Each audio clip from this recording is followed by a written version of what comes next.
Setelah komandan senior Hizbullah terbunuh, sebanyak 80 roket menghujani langit Israel pada Selasa 11 Juni 2024.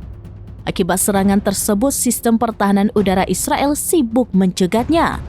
Dilansir dari The Times of Israel, hal itu diumumkan langsung oleh pasukan Hizbullah dari Lebanon.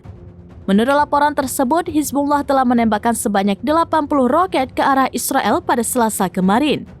Puluhan roket itu pun terlihat jelas di sejumlah wilayah di Israel. Akibat serangan tersebut, situasi di Israel mencekam.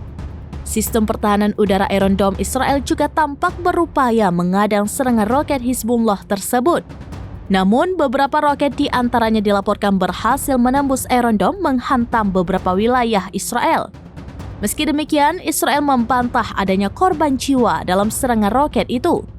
Diketahui serangan Hizbullah itu pun diduga sebagai balasan atas kematian komandan seniornya yang terbunuh dalam serangan Israel di sekitar Yerusalem. Termasuk pula balasan atas kematian 3 anggota Hizbullah lainnya.